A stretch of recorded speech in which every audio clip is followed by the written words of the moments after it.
Hello and welcome to a new episode of Talking Snooker with Phil Haig and Nick Metcalf.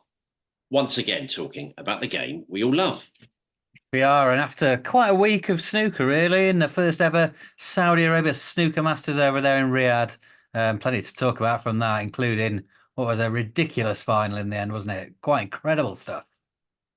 It was. It was so exciting. I mean, you just can't, in a way, credit both players enough, Phil, and you certainly can't credit the winner enough, Judd Trump. Just said to you literally seconds ago, before we came on air, that I'm determined to be, particularly praiseworthy of Judd because, I'm one of the first to, get on his case. On his case is a bit strong, but one of the first to sort of mention that he doesn't always deliver in the game's very biggest events. So when he does win big and does produce the goods under the most intense pressure, then he must get praise, rightful praise. I mean, the final between Judd Trump and Mark Williams went all the way, didn't it? Judd won it 10-9. And maybe let's go to the end first. And we'll talk about the rest of the final maybe in a moment. But the last frame, I mean, was something else, wasn't it? Yeah. I do think in a funny kind of way, I hope this isn't strike the wrong note, especially because I don't think I've seen it again since, actually. But there is a part of me that's going to say, I think Mark should have done it, really. And I think and I don't blame people because he's a hero for all of us in many ways. He's not far away from 50 now. He is an extraordinary snooker player. And the fact he's still competing at this level in finals and trying to win stuff is in itself quite remarkable. But having said that, he was so close to the line, wasn't he? He'll certainly feel he should have finished the job. But listen, that table he left for Judd Trump. I don't know if it's the opposite of a gimme, but it was getting that way, Phil. Tough opening red to middle. And he had to develop a couple, one particularly right near the cushion, wasn't it? And just, I say nerveless. I bet he wasn't feeling nerveless, but he made it look like he was, and that's the key for most of these top stars. And to win it like that, you're right. Classic frame of two halves. I mean, no, listen, there are so many different types of brilliant frame, but the one where a player nearly over the line, the other guy comes back to win it with a great clearance. That's one of the best types, if you get my drift. Yeah, no, I know exactly what I mean, especially to win a whole tournament. I mean, those frames at any point are incredible, but to win the whole thing was ridiculous, really. I mean, yeah, Williams left himself a tricky red, but one I think he would have thought he was going to get, especially when he just made that nice break to get to 62. But I'd love to know exactly what he thought was going through his mind as soon as he was walking back to his seat there, whether he thought, well, this could be it. It's Judd Trump coming to the table. That's got to be a worry. But like you said, it wasn't an easy table he had in front of him. And for a while as he was going about there, it was very much, oh, I don't know, is he going to do this? It's a great effort. It's going to be a huge effort. And then suddenly he put that red, the third last red, and then developed those two. And it went from, cool, this would be monumental to just, oh, he's going to do it now. Like they were just, he'd set himself up perfectly from there on in. And then he just made it look easy. And yeah, but he did say afterwards that he was nervous, understandably. And you don't often get that much emotion out of Judd, but it was a bit of a celebration at the end, quite rightly. But yeah, what a way to win it, and what a way to lose it. I mean, really painful stuff for Mark. You don't get much emotion out of him either. But even he, who famously is almost immune to disappointment, was showing a bit of it at the end. Only a little bit, but that's a lot for someone like Mark. Um, Mm. so yeah, I mean, and it is the money. There's 300 grand difference there, but I think just when winning titles at his age, big titles means a lot to him now, probably as much as it ever has. And he only won the Tour Championship really recently, and that was a huge title. But they do mean a lot to him. And he did seem quite disappointed when he lost that Masters final to Judd, when he was sort of the better player. And Judd brought that up when I spoke to him after this one, actually. He said it reminded him of that because he felt Mark was a better player throughout. Just sort of pinched it right at the end. So, yeah, he'll look back and be pleased with the run to the final and 200 grand, of course. But I think this one will linger with a bit of disappointment for Mark, surely. Definitely. I think we should talk more about maybe soon about you because you had a great chat with Judd just after and got loads of good stuff out of him. Um, Yeah, it wasn't total immunity there for Mark, was it? Disappointment. That's fair to say. Um, I think it might have been Snooker Loopy. I'm pretty sure it was actually a friend of this podcast who joined us for that youth special, didn't he, that summer? He was trying to say something that there was something very, very special about Judd v. Mark Williams, and I thought, do you know what there is? That's right. I mean, there's something special about most of the top stars when they play each other. I'm going to say it. There's a gravitas about Trump v. Williams. I think there is. The only slight problem I have with it, and of course Williams turned him over, didn't he? But not at a very late. Was it the last Tour Championship just gone, or one Yeah, of the yeah, big ones? being quite handily. That's it. But my slight issue with it is Judd kind of does keep winning the close ones because, of course, not just the Masters one. There was that heartbreaking Crucible semi for Mark and the decider um, not so long ago. So, you know, another thing I was thinking, it might not be so relevant now. I've caught myself so often on this podcast and just elsewhere when I'm talking about snooker generally in life with people. Oh, Judd of a couple of years wouldn't have done. It's now 5, 6 years ago now. So it's not quite as relevant. But the old Judd definitely wouldn't have had, not wouldn't have had the capability. That's a bit rude, but just wouldn't have quite had the wherewithal, maybe in his whole makeup to grind down like this. I'd say date it back to something like before he won the Masters in 19, or maybe a bit before that. But that's the brilliance of the modern Trump, if you like. You know, he does win these matches, and I don't know. You know, a lot of people said, they felt Mark was the better player. I mean, listen, he made some great contributions, didn't he? I think 4 centuries. I mean, he certainly scored very well in the match. But listen, Judd delivered the goods, and should say, Phil, and you know, I know I'm a bit of a stato, but it should be said that Judd's now fourth in the all-time ranking list. Fully understand all the nuance. Snooker's history has been chaotic, and it doesn't stand up in every sense, but it is in some ways a guide we use. And now just look at the table: Ronnie O'Sullivan 41, Stephen Hendry 36, John Higgins 31, Judd Trump 29, Steve Davis 28, Mark Williams 26. Neil Robertson 23 and Mark Selby 22. That's all the players that are in the 20s and above. So yeah, quite a list there, and Judd just goes higher and higher on it, frankly. And maybe we should say more in detail about the final. Trump was 4-1 up and 5-3 up.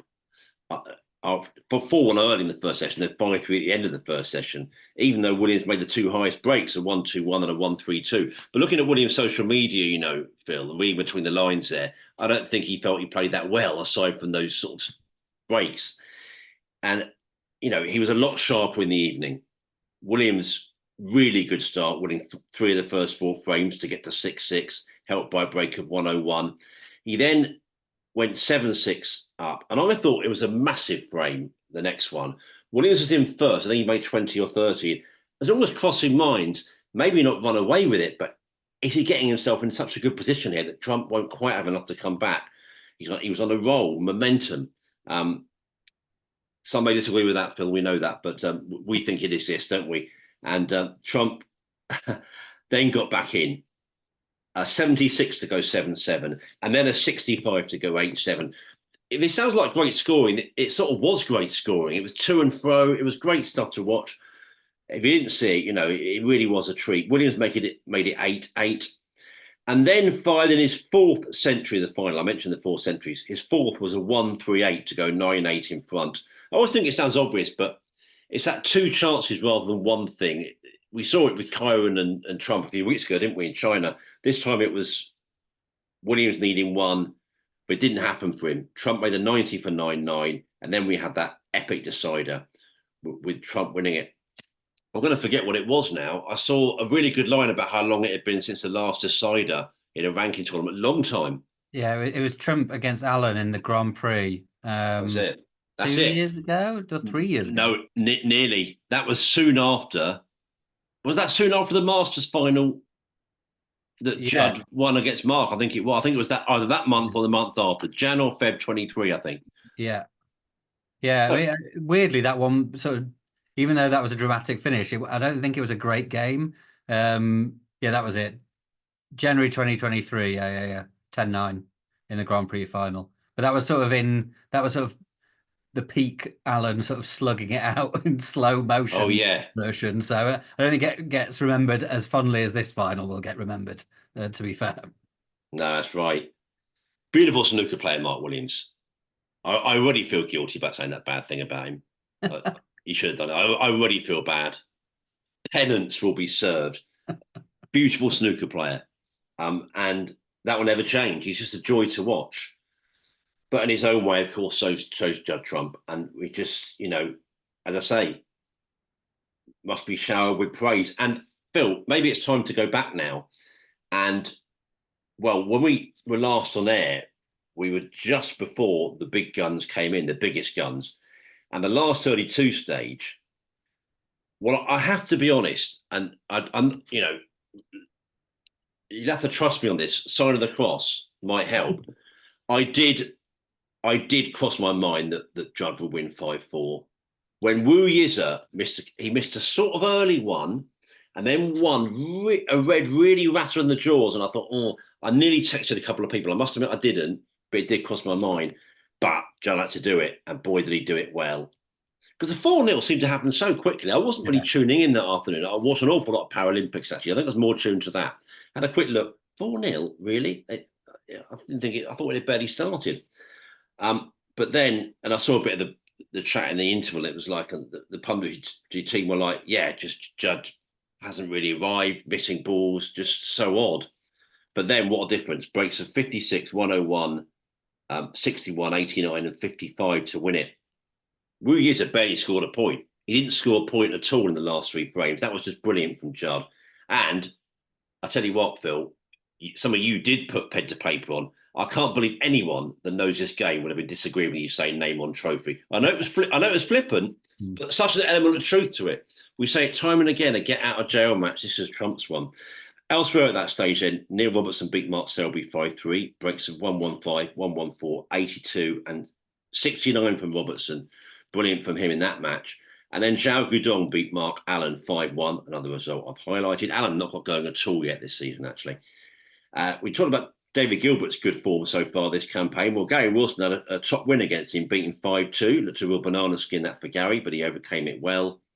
And a match we all highlighted, particularly the fact well, not particularly the fact, one element of it is it wasn't televised, was it? It wasn't one of the streamed matches, but it was excellent. Mark Williams beat Tetrayo on new 5-4. What a way to win it. Break of 101 in the decider to win it for Mark. A lot of my voice there. Over to you for that stage, Phil. And that was the start of the Juddernaut. The Juddernaut. Yeah, remarkable stuff. And I mean, I did tweet that his sort of name on the trophy stuff, but yeah, I wasn't sure of that by any means, of course. But you're right that a lot of times when people win a tournament, they've had some sort of miracle escape at some point, or at least a close shave, and that was certainly both of those things. But yeah, I mean, arguably the performance of that round was, well, probably not even arguably, but Zhang Anda 5-0 against Ben Wollaston with breaks of 138, 128, 50, slacked there, then 138 and 138 again. Unbelievable stuff. Ben didn't score a point in 4 of those 5 frames, and yeah, I mean, Zhang unpredictable. He's unstoppable. I mean, that is as unstoppable as it gets, really, that kind of performance. Occasionally still throws in quite confusing performances. But God, when he's on, he's just doesn't stop. So that was very, very impressive. A few other surprises. Scott Donaldson beating Barry Hawkins 5-1, notable. Jimmy Robertson down John Higgins 5-2. Good win for Jimmy. He's been in good form so far this season. What was the other one? Oh, Luca Brissell. Is this even a surprise? I don't know. He's been struggling so much. Pang Junzhu can beat anyone on his day, and he beat the Bullet 5-2. So more concern for Luca, who is going on a long, long time without winning a game, and a game that, of course, stood out beforehand. Stuart Bingham Ding Junhui, which Stuart won 5-4. Oh, yeah. I Including that watched that. bizarre incident. I've not seen it before, where Ding's tip came off and hit a red, and that's a foul. And that was in the deciding frame, wasn't it? Ding was on a break, and it cost him the match. So, yeah, very, very unfortunate. I don't know if you've seen anything like that before, Nick. Pretty mad stuff. No, definitely not. And look, this will always be a game of opinions, and I'm not saying this was a necessarily prevalent opinion, but I did see expressed in a few quarters that Stewart should not have taken. I don't know if you saw this. There was an element that Stewart should not have taken advantage. Not for me. Not for me. I mean that I have to say, and two or three people that I tend to always think they often would align with their opinions, but I just think that's like not taking a kick from the opponent. To me, I Yeah, mean, yeah. I just thought that was. I mean, I felt sorry for Ding. And one thing I did agree with was that, and this is just the different nature of humans. An awful lot of players wouldn't have taken that like Dean, would they? I mean, he was just sort of he would have been gutted, but he was sort of like sort of smiles, classic Dean. But it was rotten, wasn't it? The referee was like, "Oh, go and see Paul. I presume Paul Collier, and he'll sort you out," sort of thing. But yeah, it was really bad because it was. I'll have to look at it again how it split, but it looks like he basically was going to win. Mm. Probably. I mean, it's Ding Junhui. He was on 30 odd. The balls were all there for him. It wasn't like it was 30, but nothing else was there. They were all there. It was really unlucky. Dean does seem to get. If I had the time. I don't know if I had the time to do anything these days, do we, Phil? But if we had any spare time, I'd tot up. Honestly, I would. I would tot up how many close matches, in fact, deciders Ding's lost in snooker in the last 3, 4, 5 years. It could just be my imagination, but he always seems to lose them. When's the last time you can think that Ding had a really close one and won? There'll be some, but it just. No, I Am know I? what you mean. Yeah, Yeah, and again, this will probably crop up if it just it might be the imagination again, but he rarely seems to get sort of walloped, does he, by anyone? no, Again, that probably does happen if someone will find it, but yeah, I know yeah, what you mean. He just seemed to be regularly on the wrong side of close matches. yeah. He does, and often against Ronnie, but against all his peers and big rivals, really, it seems to happen. Yes, loads happened in that round. I mean, we were getting the idea here that this was, what we expected to be, which was lots of drama. Last 16 stage, then, as we tend to do, go through the results from then onwards. Well, Judd Trump beat Jack Lazowski. They're still friends, aren't they? I think. Yeah, we never don't hear much about 3 centuries. We're not very friendly from Judd though to his mate. 3 centuries and 3 breaks in the 60s for Judd. Neil Robertson 6, Gary Wilson 1. Break of 1-4-1 from Robertson in that win. I texted strong acquaintance of the podcast, Rob Francis, during the match, and I declared, Phil, Robertson is back. It's official. It's official.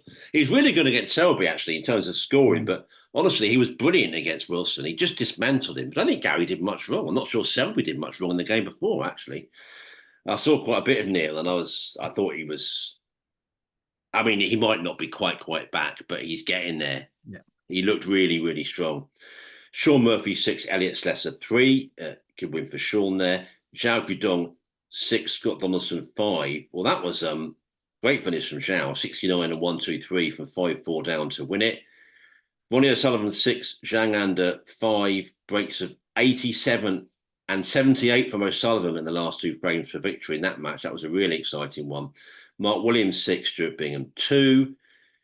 Jimmy Robertson 6, Kyron Wilson 4, world champion knocked out there. And C. He 6, Pan Jung Soo 5. Another match that went all the way, break of 1-3-8 from C in that one. So yeah, loads of highlights to pick from there. And will Judd ever be nice to Jack on the snooker table? Who knows? Who knows? No, there's no leniency for his pal ever from Judd, is there? And there shouldn't be, quite right. But yeah, pretty comfortable win there for him there. Yeah, I watched most of Ronnie against Zhang. Ronnie was 3-0 down. Looked to be struggling, and Zhang looked to be just rolling on from that Wollaston game. But yeah, it was a great game in the end. Brilliant stuff from them both. There was at least a half century in every frame. So yeah, great stuff. And O'Sullivan winning the last two to get over the line. One of those where it's like sort of convincing because he's won a great game against someone playing well.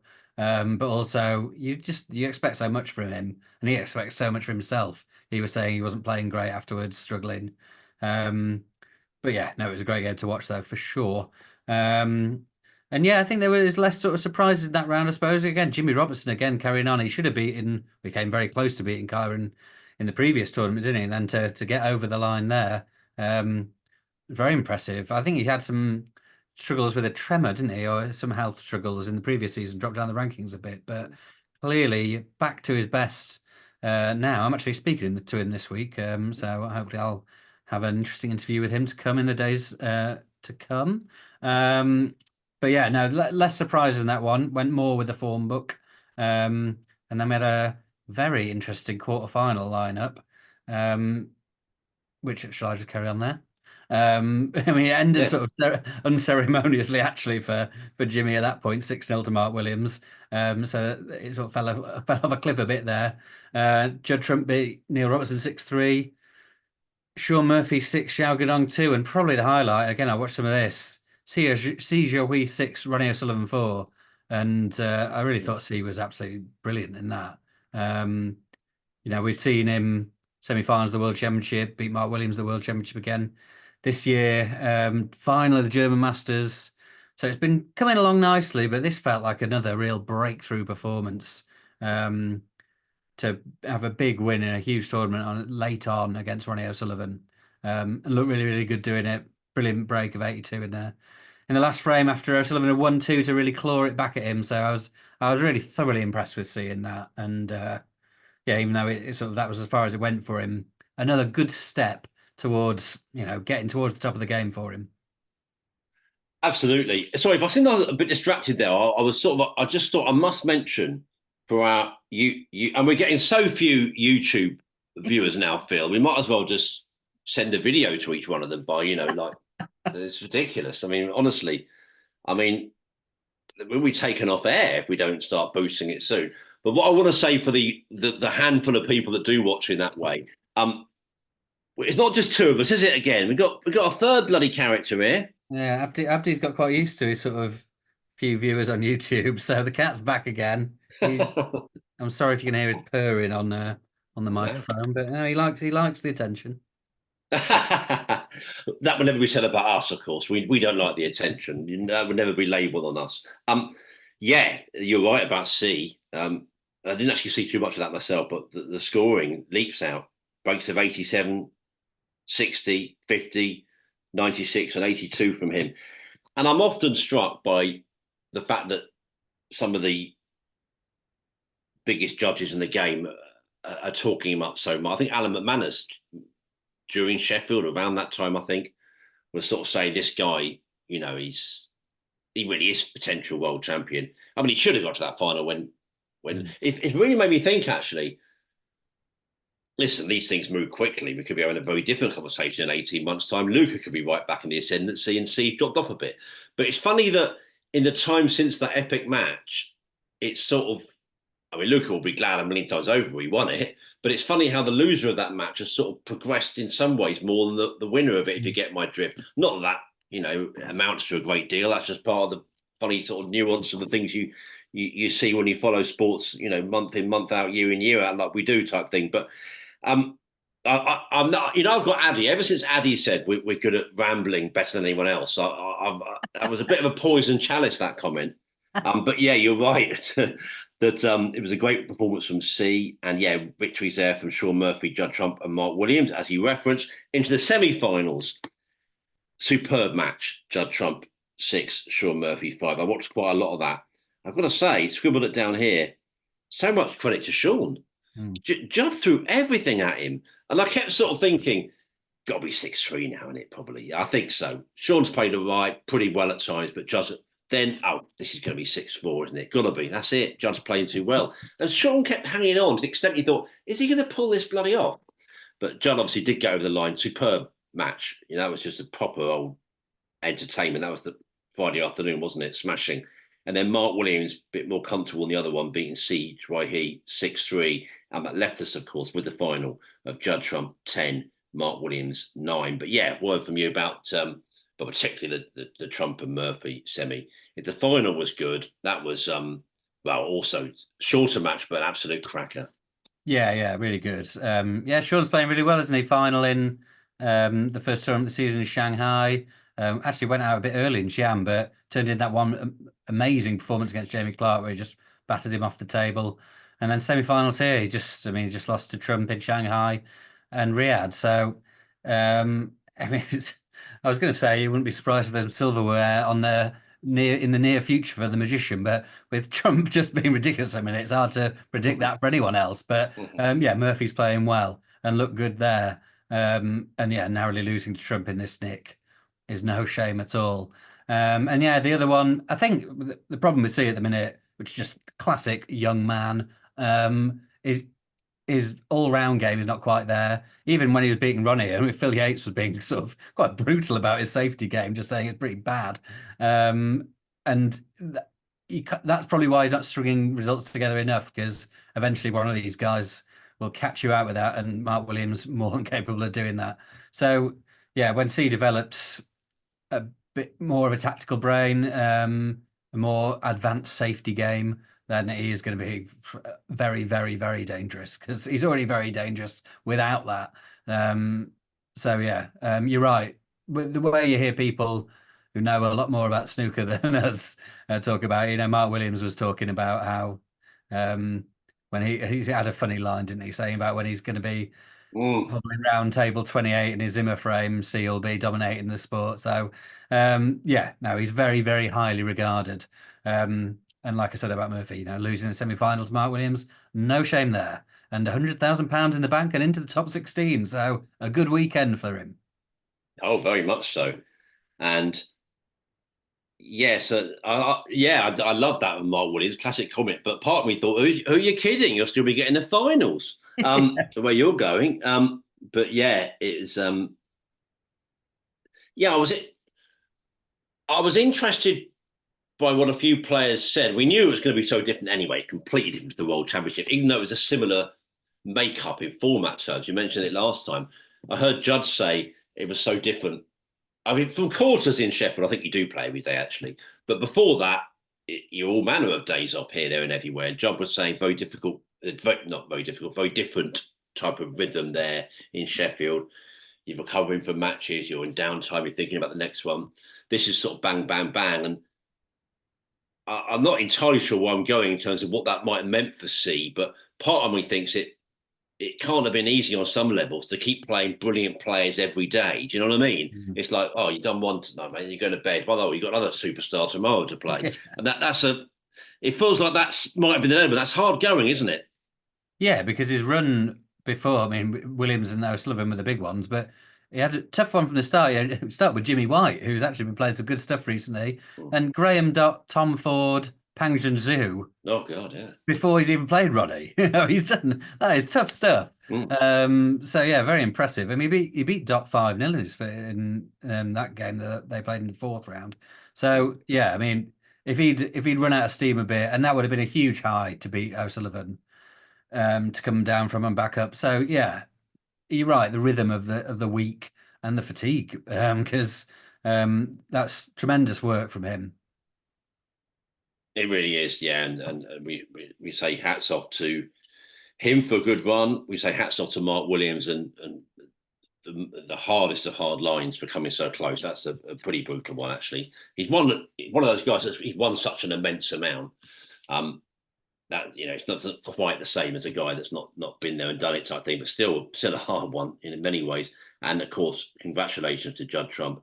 What a season he's having. I mean, maybe that's the way we leave the playing side for the moment, Phil. I mean, just on a wider level, I mean, he did have a bad World Championship by his standards, and it finished really badly. But he's gone away, come back again, and he's looking like a potential epic. I mean, it's still early, but if he wants it enough, back to your interview. Maybe we'll talk more about your interview now, actually, because otherwise it's one of those we won't do. I know sometimes these things can slip. One of the things that came out is he will play it in Brentwood. And of course, he has got this thing that it's hard to fault on some levels. He goes for everything. And Judd playing this well and going for everything, dangerous. Yeah, big time. Yeah, I mean, he said, it made me laugh because he said, yeah, I've booked my hotel already. But I said to him, you just won £500,000, mate. You can afford the cancellation fee if you want to. But he said he likes to stick to things when he said it. So I mean, he could still change his mind, but he tends to be in Brentwood to defend his English Open title. And yeah, I mean, this was what he was like last season when he's sort of travelling around, cashing in on the great form while it's there. Because I mean, even the best guys know that it comes and goes. for these guys, it comes more than it goes. But you want to make the most of it while you can, and he loves winning matches, loves winning tournaments. So yeah, I think he'll be in Brentwood, and then he'll be in Cheltenham, and he'll be the favourite to win them. I'm sure he will take some tournaments off at some point this year.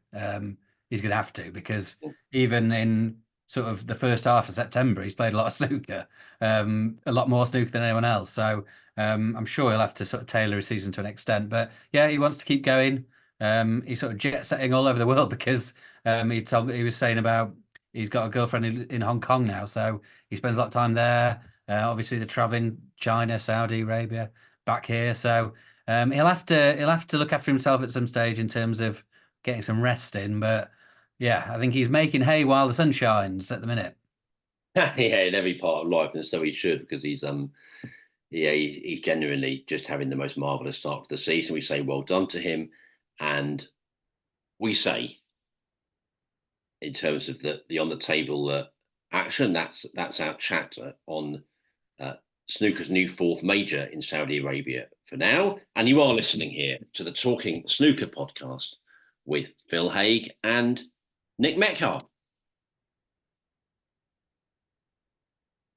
I'm so often hogging first go, aren't I, Phil? And I sort of think, come on, it's a bit much, because I often find you have to sort of half react to what I'm saying rather than what you actually really want to say. So here we go. It might not be true, but anyway, on this occasion, why don't you have the first say on what you made overall? I know we had a word at half time, but it's best to judge tournaments when they're finished, obviously. What's your verdict? It's always a pleasure to follow you, sir, but I will lead the way this time. Look, it was more of the same, wasn't it, from what we said? Well, actually, by the end, the crowds, we'll start with there, shall we? The crowds at the final and the semi-finals and Ronnie's matches were all good, I'd say. And they built up slightly other than that from where we covered that half time. But not much other than that, though, really. We're still at the quarterfinal stages. Other than Ronnie, they weren't really there, and neither were they at last 16 and 32. Even for big names, it was everyone other than the Rocket. So a lot of work to be done on that front. No one expected them to be full from the start or even halfway through. But I think there was hope there would be a little bit more than they were. We said last time in the very early rounds, there was literally no crowd. So yeah, even with tempered expectations, I think they fell a bit below them. But I would say the atmosphere in the final was good. But there would have been a problem if they couldn't get a good atmosphere in that final. It was an absolute classic. But that was positive. Yeah, and that the crowd, it's sort of weird. You don't want to put too much emphasis on one thing as the crowds, but the crowds, it plays into so much. The atmosphere of the games. A lot of the games felt very flat, and that is a problem on TV. And if you're there, obviously. So yeah, I don't know if you were encouraged by the last few games, or Judd was saying himself that if they came for the O'Sullivan, that shows they're interested in snooker. It's just up to the other players to do more like Ronnie and bring them in. But I don't know if that's easier said than done. Yeah, I mean, I think I said last time that I'm not of a great mind to really go that big on crowds. Certainly to go really, really big, because I think it's a bit too easily countered, isn't it? Quite rightly, people say that there aren't many crowds at other events. People said to me, "Well, there's not many people at a lot of the Chinese events." So that's sort of fair. I mean, look, I think it became a bit of a red herring. I mean, I know WST have said, "Oh well, it's a bit like the UK and it builds up." It's a clever sort of way of saying it with words, but there's a difference between scarce crowds and nobody at all.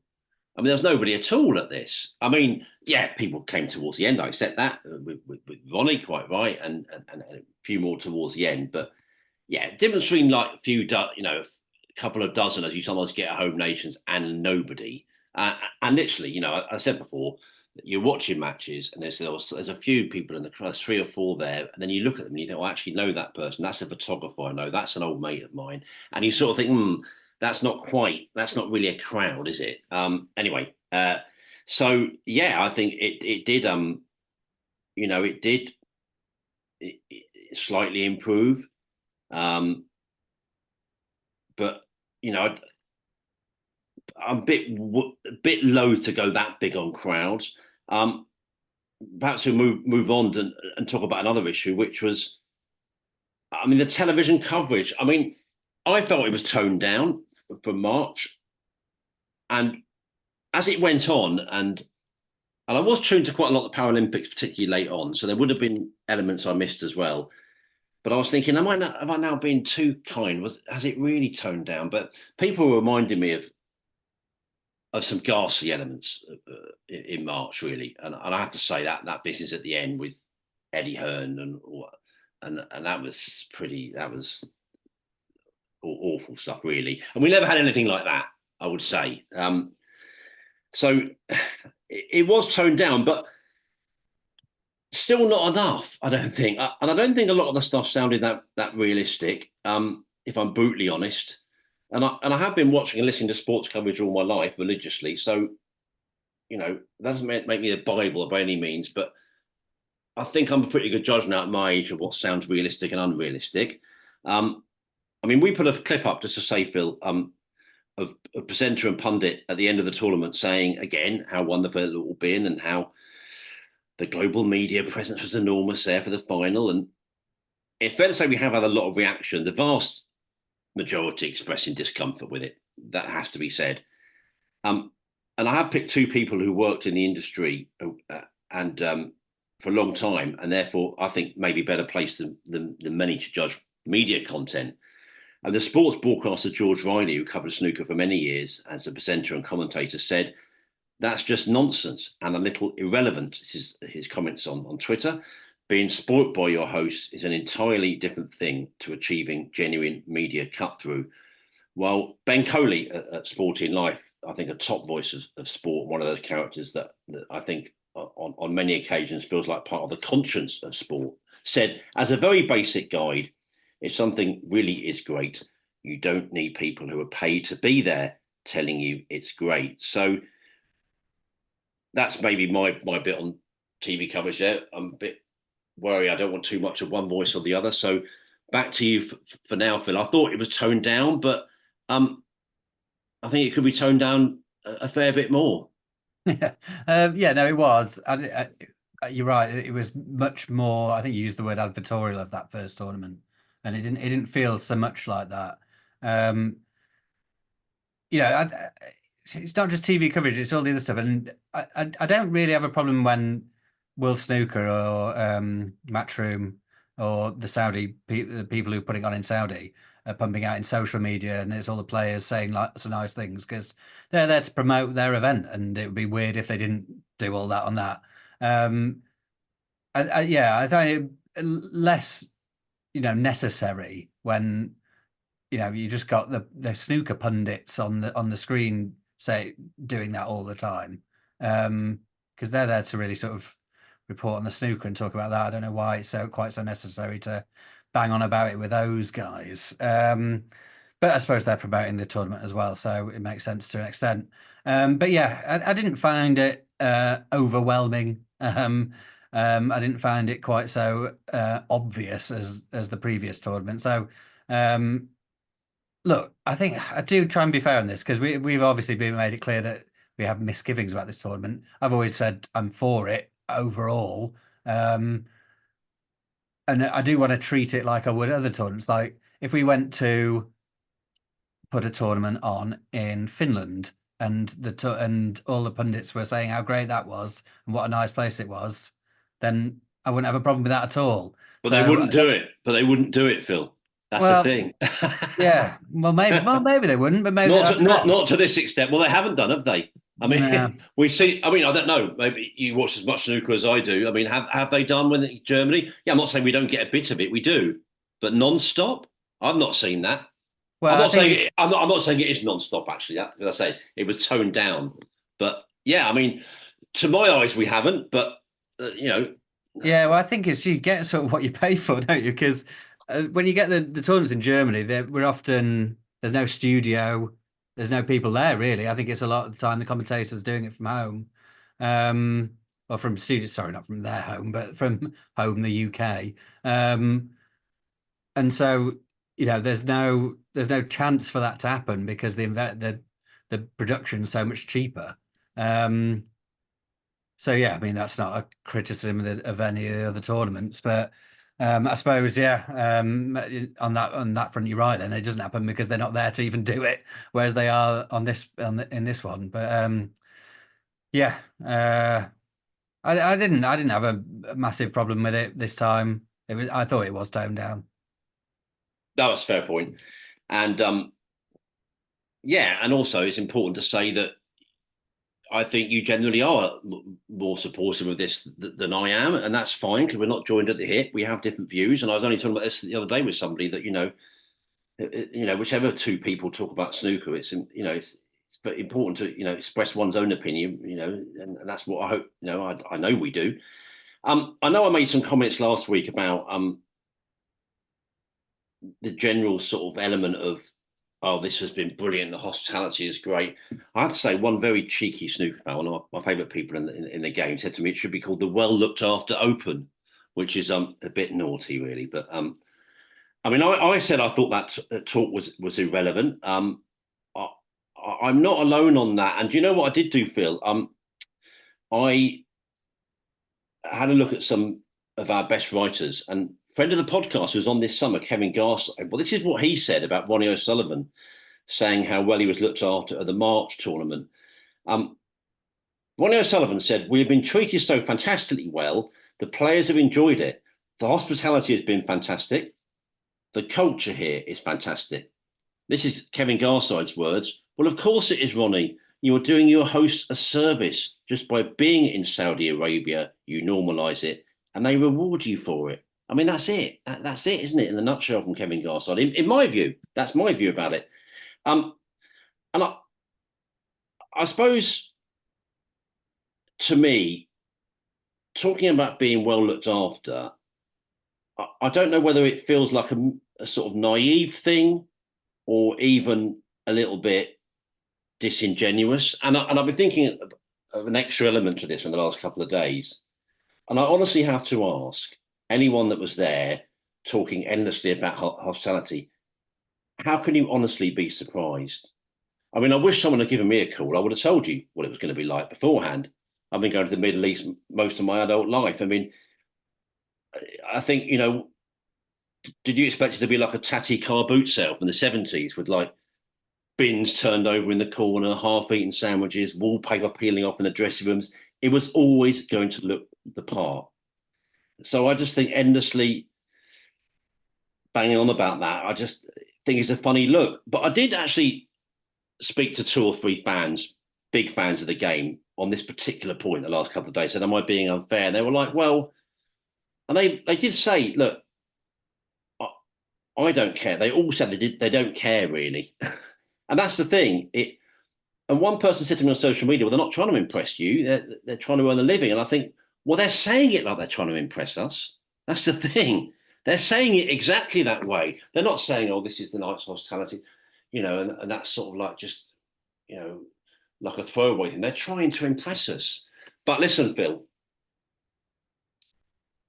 I say you can't take snooker fans for fools, but a few people have said, well, maybe it is having an influence. And listen, this is fair to say, it's fair to give some data, isn't it, Phil? And this is our poll, which has changed things somewhat. We asked whether people were comfortable with snooker having tournaments in Saudi Arabia in January. It was 34%. And that was a result then being comfortable. It was 48% in March. Now it's 51. Now, some people say that's sports washing. Okay, it might be. But it might well be. But I think it is interesting to see, how that is slightly changing. Not a great change the last couple, bearing in mind, we have just seen a lot of it from one side. in terms of the coverage we've seen. But yeah, I think that generally, I, I'd be surprised if people were really surprised by what they found. And maybe this is a bit of an unfair point, but and maybe WST or someone official will say, well, we're trying to change, and we are seeing how important being looked after is, but it's being thrown down our, chucked down our throats a bit. Oh, we're looking at it's wonderful to be looked after. Well, since when has that been a priority in recent years? I mean, I know I've gone, the famous story I always say in Barnsley, Phil. I was asked for, whether I wanted a towel every time I went into the press room. I mean, snooker's never been a big thing for, this suddenly, obsession we seem to have in this, we now look up, we're so well looked after. Where's that been in the last few years? But people Well, I think that's why they're making the point, though. I suppose because they're so used to the opposite. I think. right, yeah, I think from a player's point of view, I do think the players are not being disingenuous with that, and I think they're just. I think they'll be going to be in Brentwood in the next few days, and we've both been to the Brentwood Centre, yeah, and that's more like what they're used to. yeah. And I would say they're not. It's not that they're not well looked after; they're just not really looked after at all. It's just you don't really get anything, do you? There's a players' room. I've been in these players' rooms at venues, and there's a coffee machine in the corner. Knock yourself out. So I do think that in a way, part of the reason I've sort of, I've definitely always had problems with the Saudi tournaments just because of, you know, it's illegal to be gay there. You can be thrown in prison for a tweet against the government. You can be chopped into bits if you're a journalist against the government. So I'm never going to be buzzing about tournaments in Saudi Arabia, but I'm overall for it because it is good for the game, good for the players. And ultimately, I think snooker is sort of a very small part, very, really small part in their overall sporting agenda to the point where there's no point us taking a stand, really. But I think in a way, a sport like this is ideal for getting their point across the most because, if you can treat these guys well to the point where they're just stunned by it. And that's why they're saying this thing all the time about how well looked after they are, because, how well they are looked after the rest of the time is not that well. In the UK anyway, China's a bit different, but so that's why the message can be so sort of almost bombarded from those guys because it's so much better than what they used to. I suppose Cristiano Ronaldo is treated very nicely in Saudi Arabia, but he was been treated very nicely before, and the golfers, the boxers, all like that as well. But you'll get this overwhelming stream of delight from the snooker players because it's just so much better than what they used to. I think that's how I see it. Well, you couldn't have expressed that better, to be fair to you. Although I would lightly challenge you on the point about what's the point of snooker doing everything? And I hope this doesn't come over as the wrong thing, but I've just remembered that famous quote: "The only thing necessary for the triumph of evil is for good men to do nothing." And of course, everyone's standing aside saying, "Oh, it's not my problem. Why don't they do it? Why don't they do it? Why don't they do it?" Well, why doesn't someone do it? And some people are doing it, Phil. That's the point. Lewis Hamilton, people say, "Oh, he can afford to. He's really rich." Okay, but you know, he said stuff while going there. Chris Evert and Martina Navratilova. Okay, people say they've retired. They're always looking for reasons why, but they did say stuff. And there are other people I've looked at, while delving a little bit more into some of the events that have been there. And yes, they're more minority things. There's a chess player that didn't go there. There's various people involved in the esports world that wouldn't go there, wouldn't cover it. Now, we've never gone that far. I don't think it's right, really, to go that far, actually. So there are people and also I've this blanket of silence thing that I'm not that's not working for me. Why can't there be a bit of both? And that's why Joe Perry has gone up in my estimation even more, Phil Haig, because Joe Perry, and I think it was to you, wasn't it? And I meant to say this last time. I think Joe Perry has been, to me, the best speaker on this so far in the game. To me, he said, I've spoken about, I mean, Jason Ferguson, and other people have said, "Oh, I've had no conversations." Listen, if that's the experience they've had, then I can't really challenge that. It's there on paper, but I'm surprised.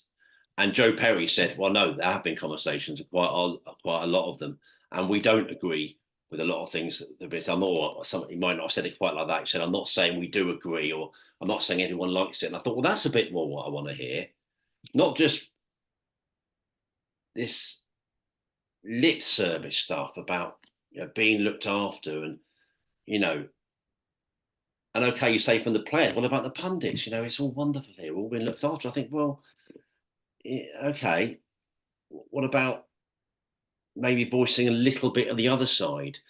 And also, fat. Listen, it's 51%, 49. So I'm not, it's not right for me to sit here tonight and say everyone in this is against it. That's not the case. In fact, a very slight majority now have gone the other way.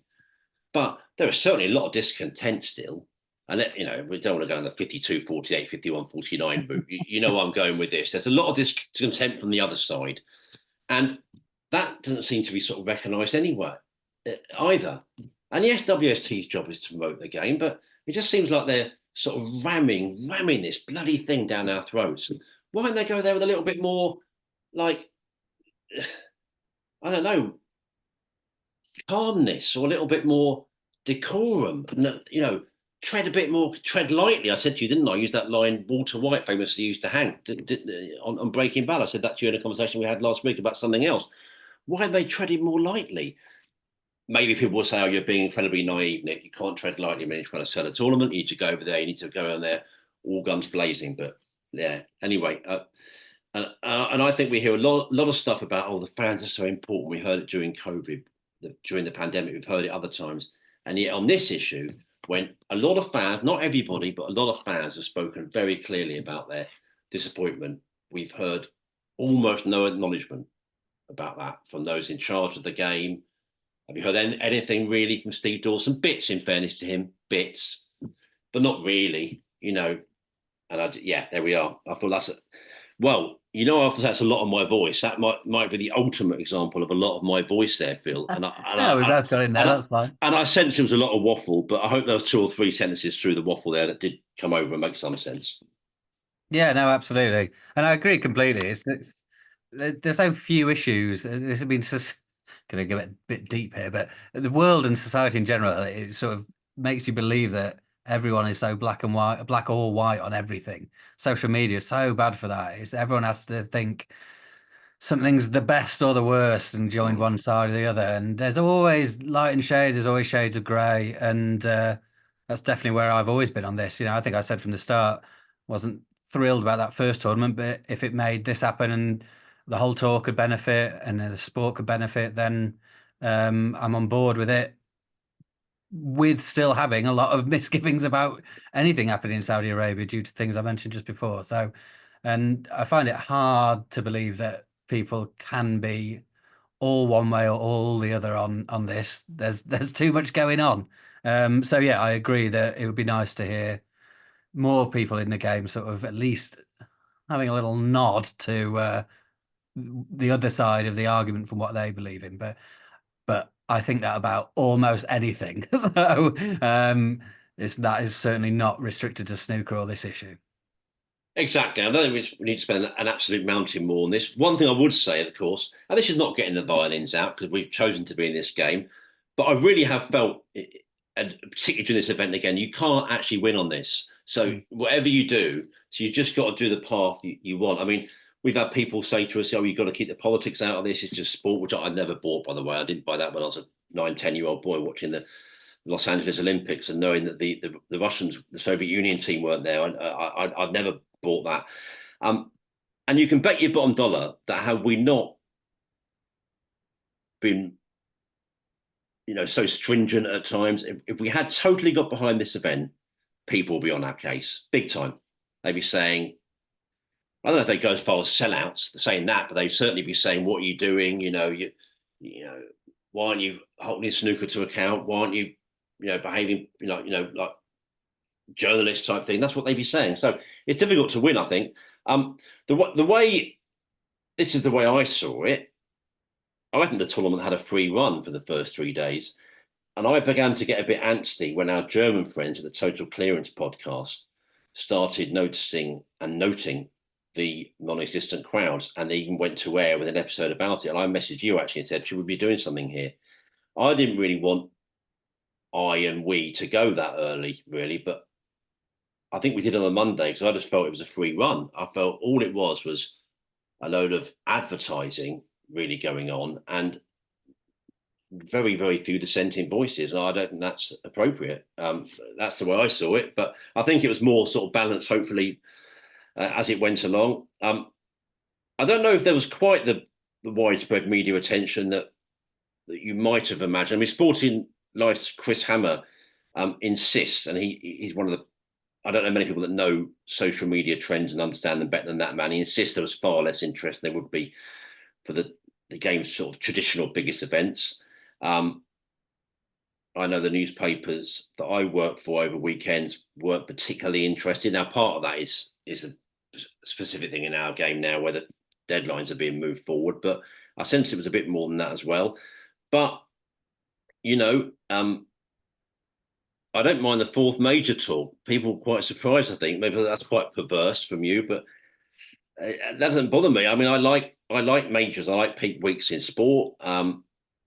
And people, I fully understand and respect people that say needs to be 10, 15, 20 years, but I'm getting too old for messy things like that, Phil. I can't have something that's 10, then say it's a major. We went through all that with the other ones. People have got to know it's a major to begin with. That's the way my mindset is anyway. But overall, I wouldn't say I didn't find it a particularly enjoyable period. I hope I can get more of the good feelings back because I found it at times sort of, you know, quite stressful thinking about Saudi. I have to be honest. That could be my issue. I could have gone too deep into it, but that's the way I feel. But I've enjoyed this episode. Actually, I think it's been quite a mature chat there. If I can pat ourselves on the back there, I've quite enjoyed that delving into it. And yeah, maybe we should leave that topic alone for now. It's an interesting one for sure. But 51-49, I mean, it says a lot, doesn't it? Really, that I know it's edging towards again, but bearing in mind we've had mostly one way for the telly. That's still quite close. Oh, yeah, it's nearly as close as it can get. Yeah. No, look, I mean, I don't think anyone, well, not anyone, but I don't think people generally in sport love getting into sort of geopolitics. You know, if I'd wanted to cover that stuff, I wouldn't be a sports journalist. But you do have to do it when it comes around, and it is very interesting. And you know, it's important to just have to talk about these things and not fall out with people just because you disagree with them necessarily. And that's why sort of what we were saying before. It'd be nice if it was sort of spoken about more generally, issues in it from both sides, because you don't have to fall out about it. You know, we've got to talk about it to move on as a sport in general. I think some of it. I think some of the sort of massive PR push on it is because maybe the powers that be, as it were, sort of no criticism is coming, so they sort of go on the charm offensive. But it's sort of I don't really agree with that as a way through it. It's better sort of to talk through the issues rather than just blast out how great something is when some people don't agree with it. But they probably know more about sports promotion than I do. So yeah, maybe that's it for Saudi for now. We can move on. I mean, I think it's felt a bit belligerent at times. And again, this agonising thing about you can't win. There are some days I don't mind admitting. I said to you a couple of days ago, our lives would have been far easier if we'd have gone along more with this. I don't mind admitting that there are some days I think, God, I've got to leave this alone now. Some days when I have done that, I feel like everything is being pumped out at you. I think I've got to say something, journalists. We've got to strike back a bit of this. So it's a difficult one. For sure. And yeah, listen, I'm not inside the heads of those that run WST. You say that they know criticism is coming. Sometimes I could be wrong. I get the feeling they're just downright annoyed by criticism. I think they seem to want to go to Saudi Arabia but not be criticised for it. But again, that may be very unfair. But sometimes I get the impression they're sort of half annoyed. I think, really? Really? I mean, come on, get with it. That's mad. Anyway, here's one email, Michael Kelly. Dear Nick and Phil, Is there any vision to grow the game at all? I saw a thing the other day with Rory McLeod, who said despite being for many years the only black player on tour, he was never reached out to, never given promotion by WST, his story never told. The same when Purcell won the Worlds, everything pointed towards something big happening in Europe for the first time, but it seems the opportunity has passed with very little rewards reaped. The Saudi route is an easy way out for Hearn, who seems more focused on pool these days. Big money tournaments keep players happy, but doing very little to grow the game. Saudi latches onto all sports now in their sports washing campaign. I find it hard to believe snooker will flourish and be loved by the masses out there. It's a ridiculously crowded market. Well, that remains to be seen whether it will be loved by the people out there. You know, that's how the crowds did grow. And there are people that do enjoy snooker in that country, in that region for sure. But it reminds me that, to ask where the European Masters has gone. I mean, people are often asking us about certain tournaments in Europe and elsewhere. And I think the Green Bays, I think it's a terrific judge of the game. He's been saying, WST is suddenly banging on about this thing, spreading the game and around this region. And, well, maybe unfair to say, where's that energy been for some of the other tournaments? But we seem to be losing tournaments in places that could be heartlands, maybe not at the expense of this, but it seems like an awful lot of energy is going. And people say, "Oh, it's money, money, money," but there's more to sport than money. There's an element of, I suppose that's where the line's always been: money and doing the right thing and the morality. And it's a difficult mix, but I don't always think that a load of money is just always the answer when it comes to sort of events that have established themselves in a nice little niche, nice little market, and then suddenly go, and then suddenly we're going big on Saudi. But anyway, I feel like more rambling from me. And Phil, we should probably move on, shouldn't we? And unless you've got any more to say on that, maybe you can have the very final word, and then we'll talk UK Women's Championship. That'll be much easier, won't it? Yeah, it will.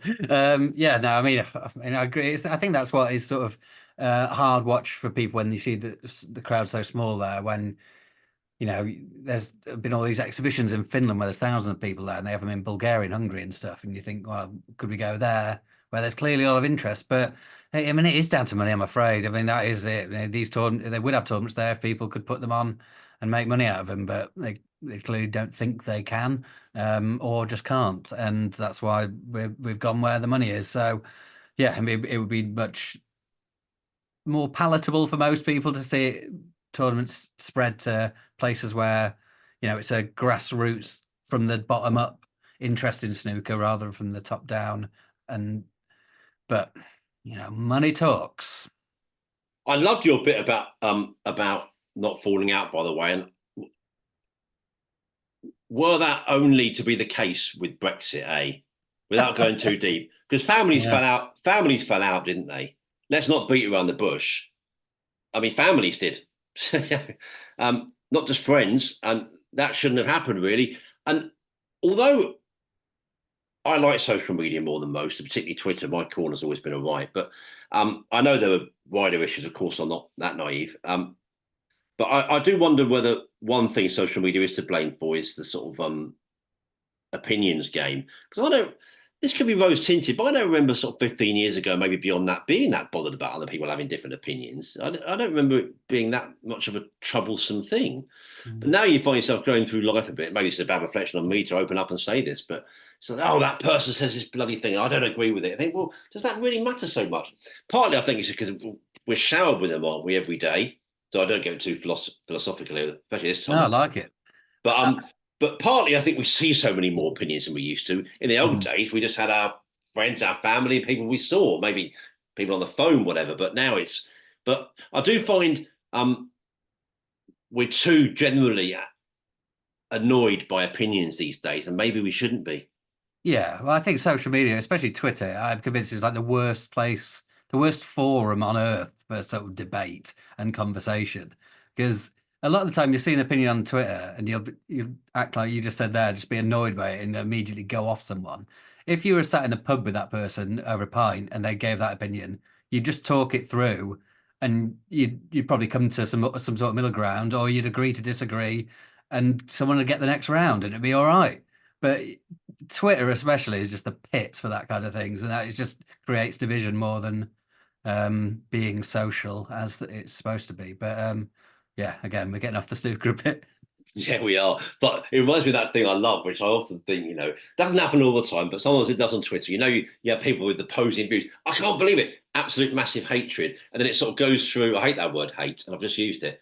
Strong dislike. And it sort of goes through, and then after a couple of tweets, they're sort of like they're finding more middle ground. 2 tweets later, they're arranging to go out, and then 2 more tweets later, it's arm in arm. We'll meet again after a big night out. Typical, pure life. Let's move on and say you are listening here to the Talking Snooker podcast with Phil Haigh and Nick Metcalf. Phil, we've seen the UK Women's Championship in Leeds, and congratulations to Bai Yu Lu, who's won the tournament, beating Rhian Evans 4-0 in the final. Rhian was going for 5 UK titles in a row there, but world champion Bai claimed a fine victory in the tournament and a thumping one in the final to climb to number 4 in the world rankings. So not many people whitewash Rhian Evans, Phil. That's a mighty effort and a terrific victory for Bai Yu Lu, having just the most wonderful year. Yeah, superb. Yeah, and I think she's just sort of 4 sounds a bit off, really. She seems a bit higher in the world rankings, or she's certainly going to be. That's just because she's sort of behind, coming to the game a bit later than the others. But yeah, I was just finding this tweet from World Women's Snooker saying a weekend to remember for Bai Yu Lu, first player to complete world and UK double during calendar year since 2019, the 9th player ever to complete the career world and UK double, will rise to a new career high ranking, a tournament high break of 99, first winner of the UK Championship other than Rhian Evans or Ung On Yi since 2012. So yeah, great time for Bai, who really what's she going to do for an encore? Yeah, well, she's playing in Brentwood in a couple of days, so could shine there too. But yeah, I think we've thought for a little bit now that she's probably got the highest ceiling of any of the female players on the main tour, and could really sort of set some incredible records in the women's game, and hopefully in the professional circuit as well. Yeah, looks very, very encouraging for her. Very much so. And let me run through the results from the quarterfinals onwards. In the last 8, Rhian Evans 3, So Man Yo 0, breaks of 80 and 57 from Rhian there. Bai Yu Lu 3, Anupana Ramachandran 1. While Rebecca Kenner beat On Yi 3-0 and Mink Nutrat beat Baipat Siripapon 3-1. In the semi-finals, Rhian Evans 4, Rebecca Kenner 1, breaks of 54 and 67 there from Evans. And Bai Yu Lu 4, Mink Nutrat 1, break of 99. As you mentioned, that's the highest of the tournament, and also a 52 from her. And then in the final, yeah, great win for Bai Yu Lu, beating Rhian Evans 4-0. A word for the under-21 tournament went to 13-year-old Elise Scott, while the seniors title went to the prolific Tessa Davidson. Tessa must have the biggest trophy cabinet in the country, Phil. She's always winning stuff. What a bloody tremendous career. And congratulations to everyone who put the tournament on as well, we should say. And on to the seniors 900 in Hull, Phil, which I didn't see because I had the maddest of busy Sundays. I'm annoyed. But I hear it was a big success. A world seniors champion, Igor Figueiredo, claimed the title, beating Jimmy White 2-1 in the final. White in first with a 69, Figueiredo levelled with a 64. And then White was leading in the decider and by quite a few points as well. But Igor came back, winning it on the final black. But I thought, Phil, at least Jimmy hasn't lost a lot of finals in the past. I can't believe he's actually my hero. And now I'm doing black humour against Jimmy. What am I doing? But well done. Igor's building up quite a fearsome reputation on that circuit. And you know what? I didn't see. I saw 5 or 6 pictures. And they're still worth about 1,000 words each, aren't they? Pound for pound. that saves us writing 5,000 or 6,000 words. They look good though, and the arena looked packed. They did really well on that one. I'm going to say a bit more about that in a minute. Actually, the way they get their dates right. But over to you. Great win for Igor. Looked a good event. Yeah, definitely. I think they've come across a really good format for that. The 900 obviously started with those amateur versions in Reading, and now they're taking the seniors round. So I think that's the third, isn't it? They did Epsom, the Goths, and now they've done Hull. And yeah, they're starting to look like real sort of, oh, get that in the calendar events. They look like a lot of fun. And yeah, three different winners, some great names. I had the pleasure of speaking to Tony Drago before it. That was a nice little treat. Yeah, I mean, he was in a group with Jimmy and Stephen Hendry and the Tornado. So yeah, just good stuff. It's packaged brilliantly, and you know how long it's going to take. It's ideal for the telly. So yeah, I think credit to Jason Francis for sorting all that out. I think it's going really well. You're right, and using that word package, and I can't remember if it was one or maybe both of the previous ones. And it's not really a criticism. It's, you know, they're bloody feeling their way through this thing. They ended kind of a bit short. I think one of the times I think Channel 5 had to put a filler on, but they kind of sorted that out now. And yeah, just to say, sorry, very UK centric. It was live on free to air television here in the UK on Channel 5 on a Sunday afternoon. And I've got to say, not for the first time, they don't pluck their dates out of thin air for this. They really think them through. I've noticed that. We know in our game particularly, international weekends, they're no comparison to Premier League weekends. They're much, much quieter. And there was other stuff going on. I think the chess match may have still been going on. There was the end of the Paralympics, the last day of that. But ultimately, it felt like a quieter sporting Sunday. Great slot, as I understand, decent viewing figures on Channel 5. So congratulations to everyone for putting that on. And it also, I felt a bit gutted on behalf of Hull after that Tour Championship. I mean, as a classic. I mean, listen, we don't want to go back to Saudi again, but it's interesting to compare. That event got really bad crowds, didn't it? It's like, that's it, you're done. You're never coming back here. So, you know, sort of, it's a bit different, isn't it? But anyway, they sold well for this, and I was really pleased about that. Yeah, because I think that was the point at the time as well, because the seniors had some events there before and gone well, so it was a bit confusing why the tour had done so bad there. But well, actually, no, there were a number of factors, but it was still a bit surprising how poorly it did. But then yeah, it's all worked out the best. You know, that's gone to Manchester, so that's very good. And yeah, hopefully Hull can continue to cash in on the seniors circuit because obviously it's very popular there. Very much so. And we should move on, Phil. Copy here from the BBC story that's not a great surprise, actually, but we found out some more today. The 2021 UK Championship winner, Zhao Xintong, is set to return to snooker next week after serving a ban. He was one of 10 Chinese players to be given bans last year as part of the sport's biggest match-fixing scandal, although he did not directly throw a match himself. Zhao is entered to play in the WPBSA Q Tour event in Bulgaria, which starts on September the 20th in Sofia. The 27-year-old was given a ban of 1 year and 8 months, reduced from 2.5 years after his early admissions and guilty plea. He had to pay $7,500 in costs. He accepted charges of being a party to another player fixing 2 matches and betting on matches himself. His suspension ran from when he was first suspended in January 2023, and then he was free again to play earlier this month on September the 2nd. Zhao received the lowest penalty of all the 10 players banned and is drawn to play Villiers Schultz-Ebert on his return. Well, time goes so quickly, of course, especially when you get to a certain age, and it feels like no time hardly since this all happened and he's back playing. I mean, I'm not going to say much more than I said at the time, which I always felt punishments are slightly on the lenient side, if I'm being really honest. But I also believe in second chances in life. So that's where we are. I mean, you know, he did behave badly. There are many that will think he should have been out of the game for longer. I wouldn't be, you know, in immense disagreement with that position. But in terms of, you know, what we're going to see on the table, you know, it could well be fine play for years to come. But he's a very, very good snooker player, Phil, good enough to win the UK and could well do in the future. And there's no reason to think he won't. But it won't go down well with some, for sure. They'll think it's too soon. It does feel soon. But then again, you know, it's important to point out there were varying degrees. Some players behaved a lot worse than others in this.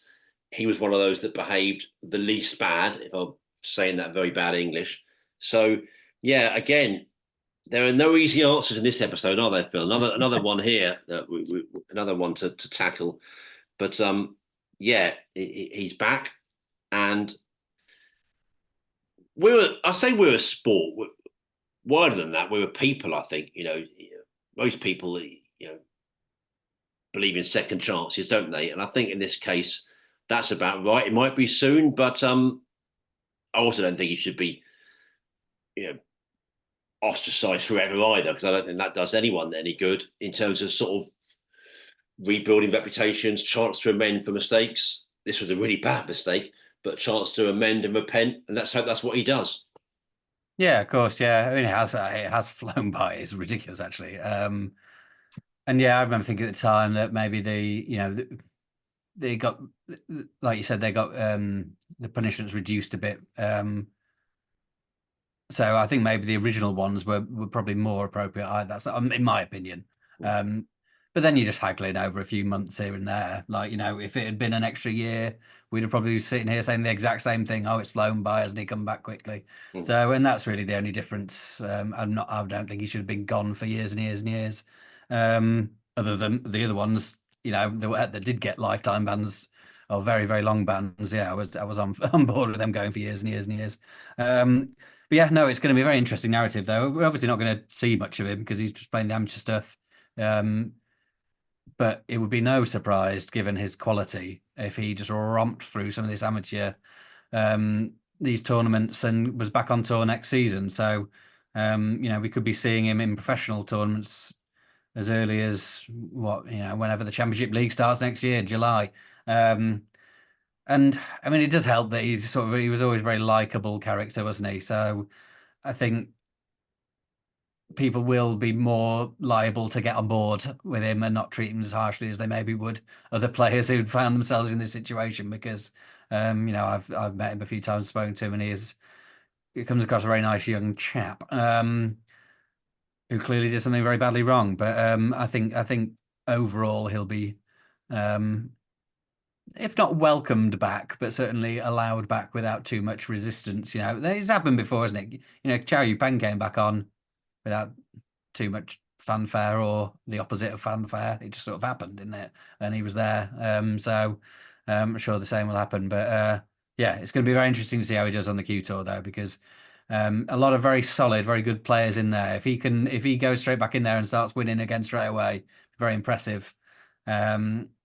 And as I said, if he can hit form, he could romp through it. No, definitely, yeah, and a lot of wisdom there from you.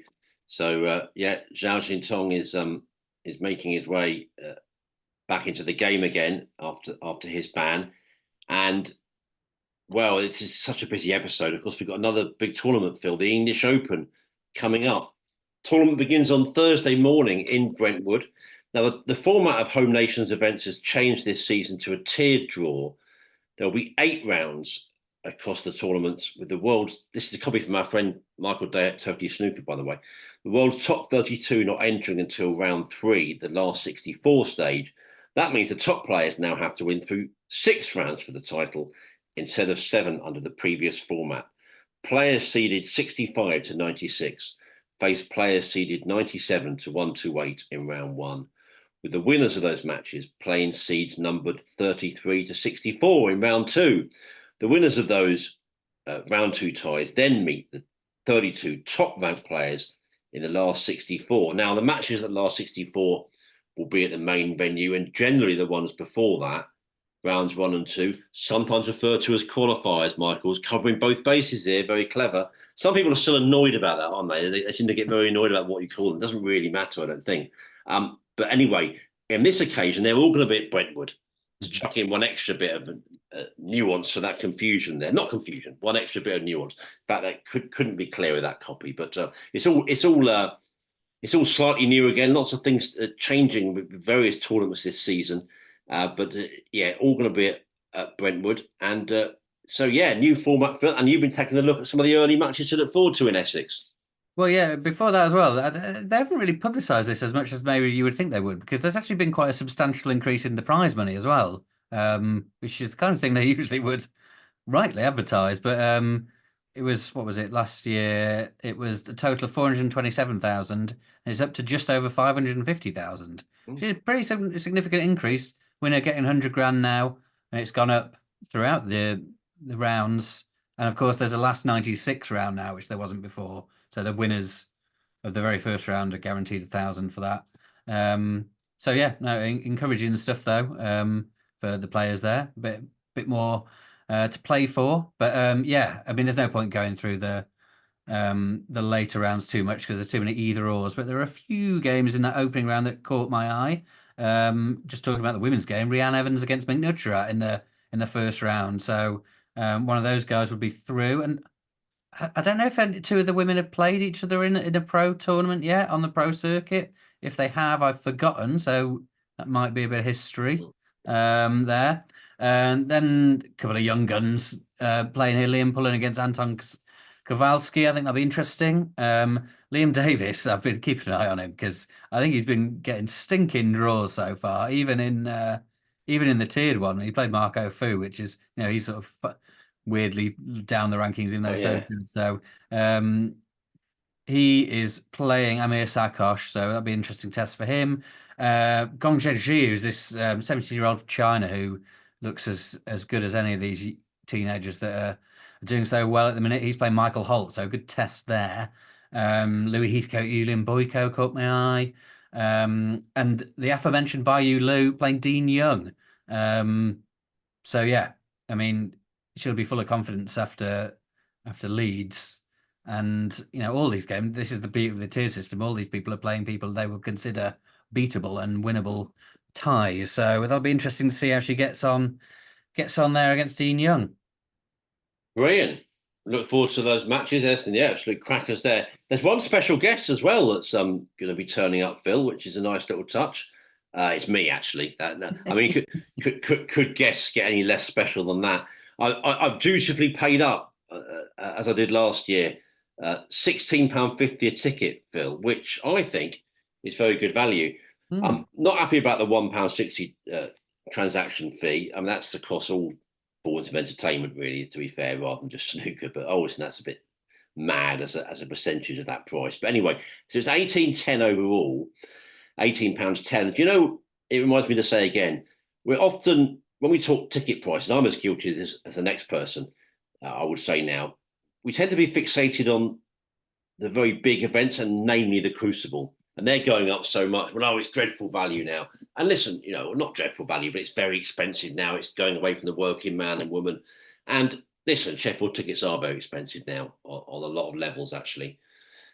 But that's just still 2 weeks of the season. The biggest 2 weeks, yes, but there's an awful lot of snooker outside then.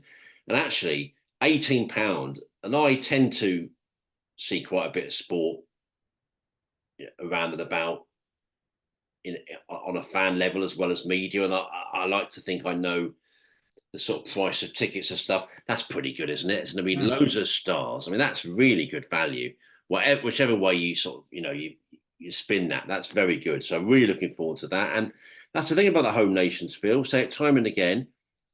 They might not have the glitz and glamour of some events, and that's fair to say. Northern Ireland's the best now, really, in terms of the show and the venue. Welsh is, I think, maybe the biggest still, because it would be the biggest because of its history. I love the Welsh, big fan. English and Scottish a bit behind, to be honest. They haven't quite got that oomph behind them yet. But what we do say time and again, you can't beat it for lots of players, especially early on those Mondays, Tuesdays. So many stars. Yeah, so that's £18 for all day Monday or Tuesday. It's the Monday night. Yeah. Oh, so that's the night session. It's just the night session, yeah. Right. Still good, yeah. I mean, you get 2 games of that. Because was it £25 for the whole day? I don't know if you saw that. Do you know? I think it was. that. Yeah, funny enough. I still think is very good because I had a little plot. I did have a look, and if you paid £25 on your Monday, so there is a morning session, then there's 2 games roll on roll off in the afternoon and evening. So if you paid you £25, you could say this is one of your options. Watch Gilbert against someone in the morning, then you've got Selby followed by Trump, and in the evening Kyron followed by Murphy for £25. And that's not too bad at all. No, that's absolutely brilliant. And if you're going, enjoy the tournament. And yeah, first home nations of the season. Back to the UK now for a while. Obviously, the British Open after that in Cheltenham. So yeah, two important events, two events to enjoy live on television, or as I say, if you are going, enjoy it. That's about it for snooker, is it, Phil? I think. Any other business now? What do you say, time? Yeah. The only other thing I would mention that draw, Sam. This is a niche thing, really, but Sam Craigie's in all these draws still.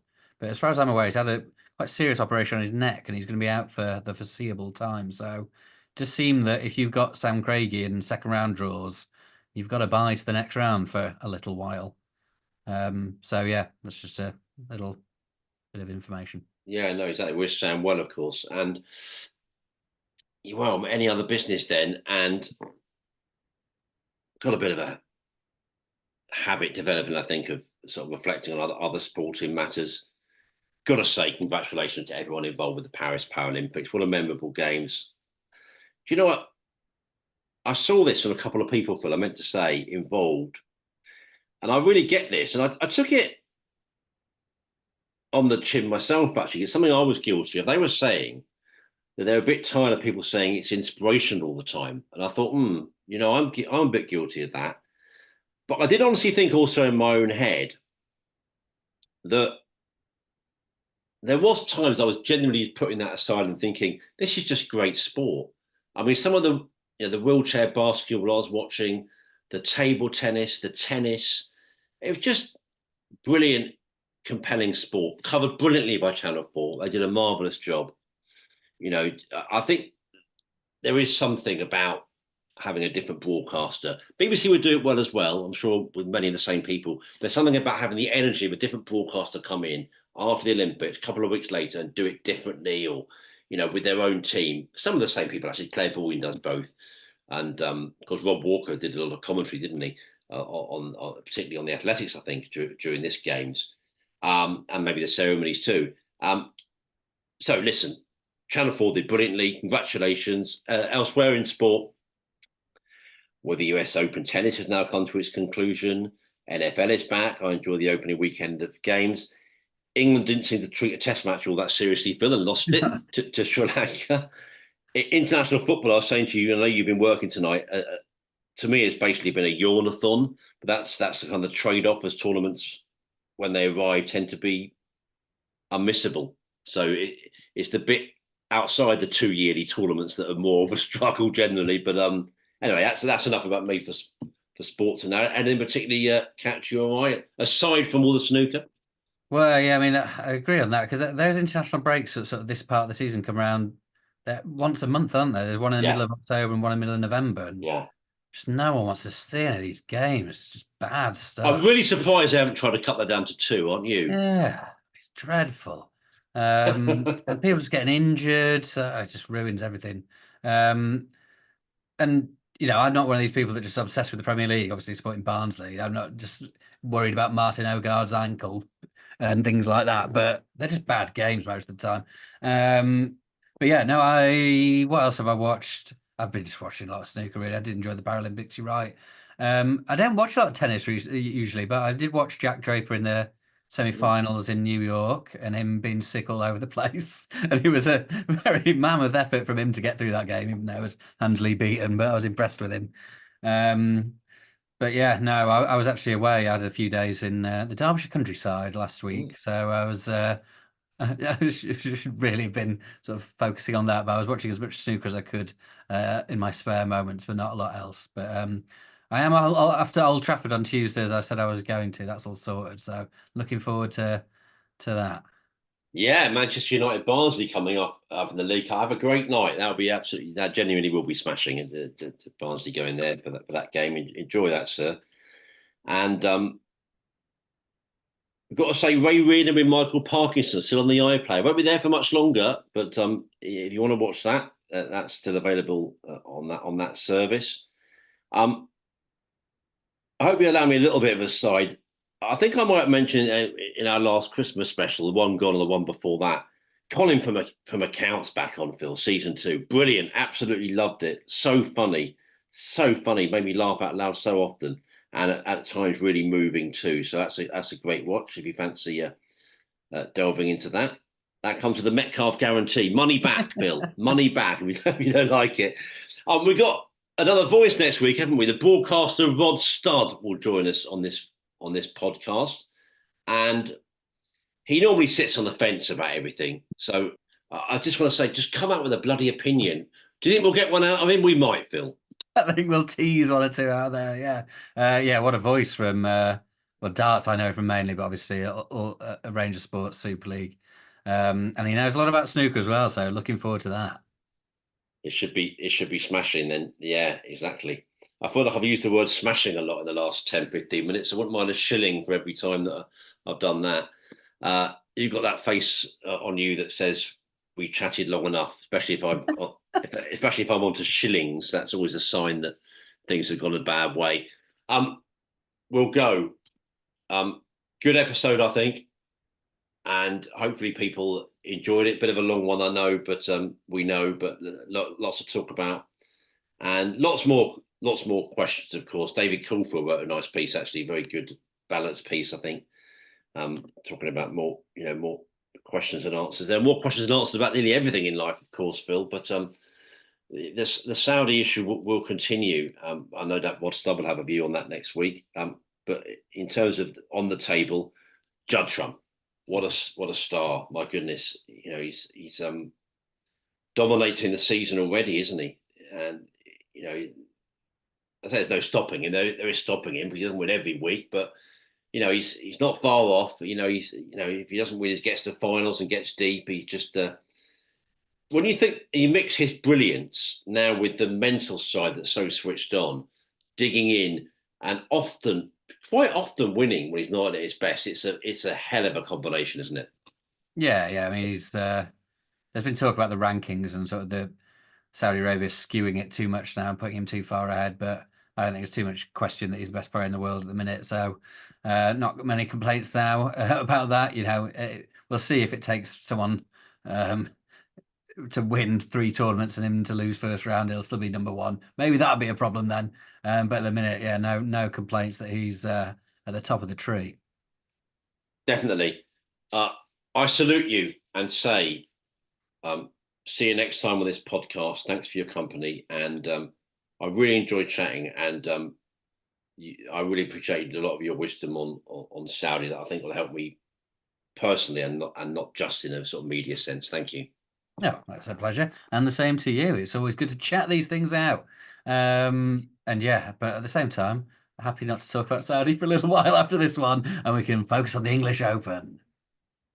Fair dues to you, and we're going to go now. And I've had one more thing to say is we're actually recording this on September the 11th, a date that I'm sure, like many of you listening, I just can't abide, actually. I always just want it to go quickly. So love and compassion to anyone who suffered on that terrible day.